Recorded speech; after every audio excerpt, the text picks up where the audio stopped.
Hey guys, this is Sarah from Amateur Filmies, and today I'll be taking you through 10 underrated Australian and New Zealand horror films. I pretty much want to point out really good movies that aren't Wolf Creek or The Babadook. Because a lot of these movies aren't very well known, I will pair them with a better known movie that either has like the same tone, the same sort of themes or like storyline. So you get an idea of what the movie's like, and also if you want to sort of binge watch a bunch of movies that are similar, you know, you have a few options. I'll also be ordering these movies between least obscure and most obscure based on IMDb ratings and my careful calculations. So this first one is a New Zealand gem. Matt saw this when it was doing the festival rounds, and when we first started dating, he made me watch it and I did not regret it. It was amazing. It was Housebound. So I think this would probably be the most well-known movie on the list, and it's about a girl who is under house arrest and has to move back in with her overbearing mother. When she's in lockdown in her house, she starts to notice strange things going on around there, and she goes to investigate. And I'll pretty much leave it there because I don't want to spoil too much of the movie, but it blends horror and comedy extremely well, and it features like really classic New Zealand humor. The movie really plays with your expectations on how the plot is going to unfold, and it really doesn't go the way you think it's going to go. And it has some really like memorable characters, like her parole officer is hilarious and gets into antics with her. So there are two movies that I would pair with Housebound. The first one is What We Do in the Shadows, which is another New Zealand horror comedy that is hilarious. It has Taika Waititi in it. And the second one is Tucker and Dale vs. Evil, which is probably the most iconic horror comedy other than like say Shaun of the Dead. So Housebound and Tucker and Dale vs. Evil would pair really well together because they have that wicked sense of humor, but they also have really shocking gore moments. So they work perfectly together in my opinion. So I first watched this film only last year with a bunch of friends, and I was taken by surprise at how good it actually is, and it's The Tunnel. The film follows a journalist and her video crew investigating the tunnels under St. James Station in Sydney, and the journalist is trying to uncover what she believes is a major government conspiracy. But what they find in those tunnels is something much, much more macabre. This film uses camera work really efficiently to create a sense of dread and to create, you know, sort of build the horrors, and it uses relatively unknown Australian actors to create that sense of like, you know, realism. The only thing I'd say about this film is that the ending takes quite a left turn, and it doesn't really end the way you think it's going to end. It sort of changes the tone of the film, which I'm not sure if I like, but I do like the fact that they juxtapose the footage with interviews of survivors. So it adds to that realism, like what we're watching is actually quite real. So if you're a fan of found footage horrors, I highly recommend The Tunnel because it's one of the better quality ones. Probably pair it with As Above, So Below and Grave Encounters, which are both very good horror movies in their own right. So the next film we have is The Reef. I'd been a fan of this film for quite some years now, and Matt only watched it last week. He really enjoyed it because we're on a bit of a shark binge, but this is probably one of the stronger shark movies I'd seen in recent times. So this film follows a bunch of friends that are holidaying on the Great Barrier Reef, and their boat capsizes and they're stranded in the middle of the ocean. They soon realize they're not alone in the ocean when a lone shark starts to pick them off. The thing I love about this film is that it feels very visceral, and it feels so close to home because the characters are reacting to their situation the same way that any person would. I'm not the best at pointing out whether something's sort of CGI or practical effects or obviously puppetry, but to me, it seemed like the effects of the shark and the movements of it were done really well. And yeah, it seems pretty seamless in that respect. And I just love the hopelessness of the plot. It feels very real and it feels very engaging.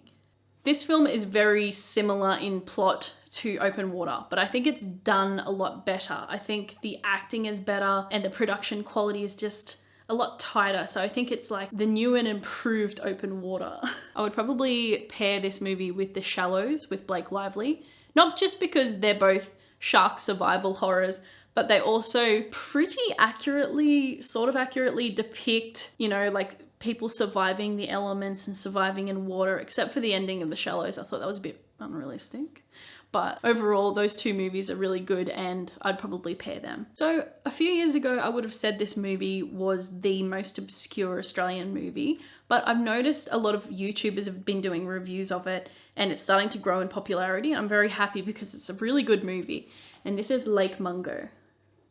So this film is shot like a documentary, and it's about a news crew who follow around an Australian family who have recently lost their daughter, Alice. So after Alice's passing, the family start to experience really strange occurrences within their house. And they start to believe that something supernatural is going on. So they bring in supernatural psychologists and all these experts to try and figure out what's going on. There's very little I can say about the plot of this film without giving too much away.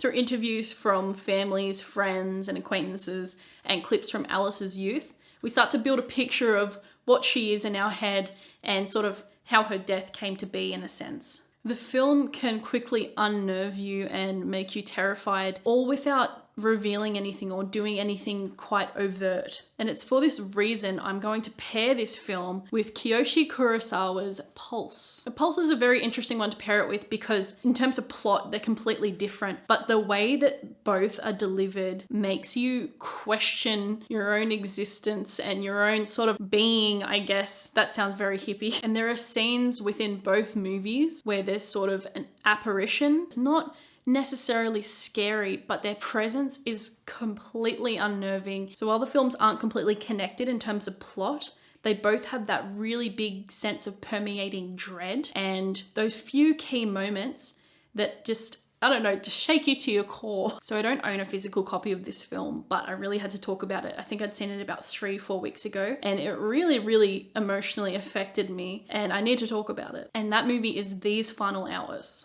So the film is set around the end of the world. A meteor has hit the northern hemisphere, and people in the southern hemisphere only have 12 hours until the firestorm consumes them. And our protagonist is a man who leaves his pregnant mistress to attend the party to end all parties. Along the way, he saves a little girl from a bunch of pillagers and is trying to find a safe place to sort of leave her so he can attend the party. So he's torn between what he should do and what he wants to do. And what he finally decides to do is try and get this girl back to her dad in time for the world to end so they can all be together. This movie is incredibly bleak, brutal, and hard-hitting.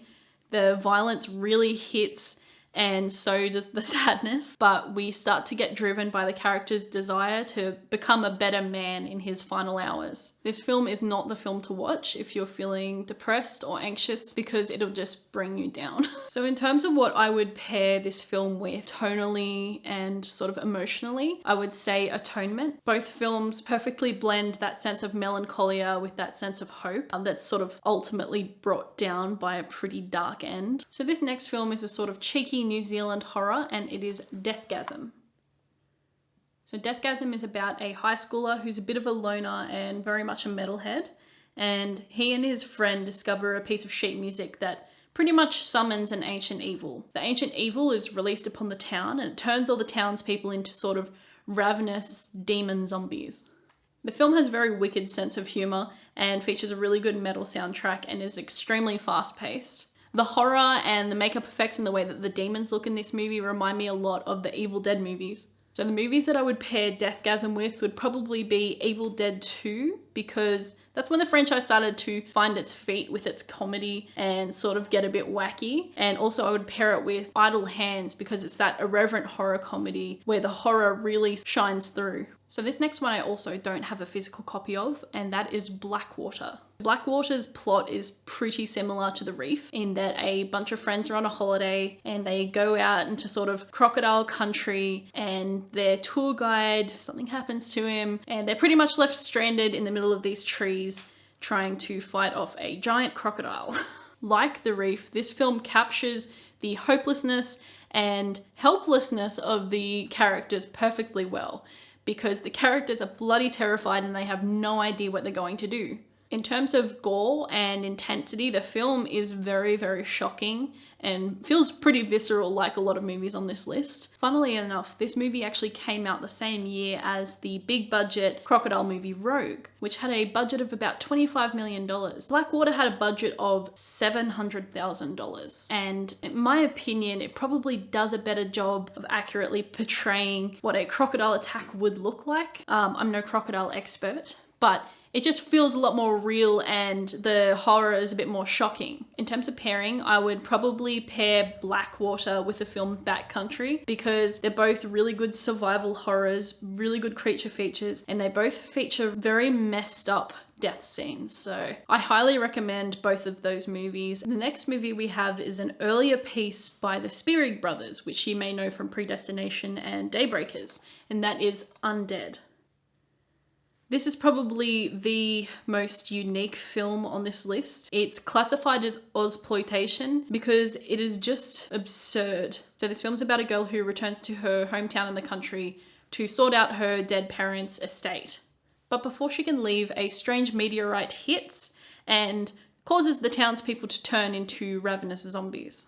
In very Night of the Living Dead fashion, she is chased into a country home with a very mysterious gentleman. So the Spierig brothers made this film for about 200 grand American, which makes it incredibly low budget, and it is very experimental, but it's definitely worth your time, especially if you love the zombie genre and you love low budget zombie films. It's definitely worth it. So in terms of pairing Undead with a film, I'd probably have to pair it with Peter Jackson's early works. And what I would do, if I were you, is that I would watch Bad Taste, then I would watch Dead Alive, or Brain Dead as it's called, and then Undead, because then you can see the clear influence that both of those movies had on Undead in terms of genre and style. Next up is the relatively recent and very gritty Killing Ground.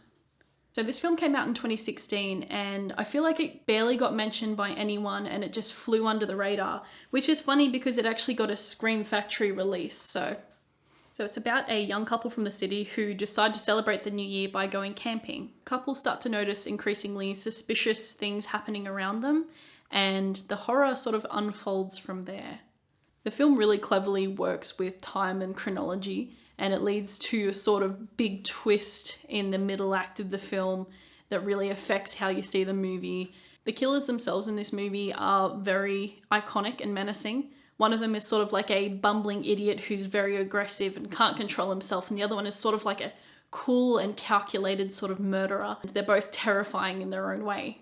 There is only one film that I want to pair this film with, and I think it's the perfect match for it, and that is Eden Lake. Both films feature a young couple who take a really nice holiday and they're exposed to the unspeakable horrors of man. So yeah, if you're in the mood to be angered and disgusted and absolutely frightened by the horrors of man, I would definitely recommend Killing Ground and Eden Lake. So we've made it to the most obscure movie on this list, but I really do highly recommend it, especially if you're a fan of zombie movies, and it is I Survived a Zombie Holocaust.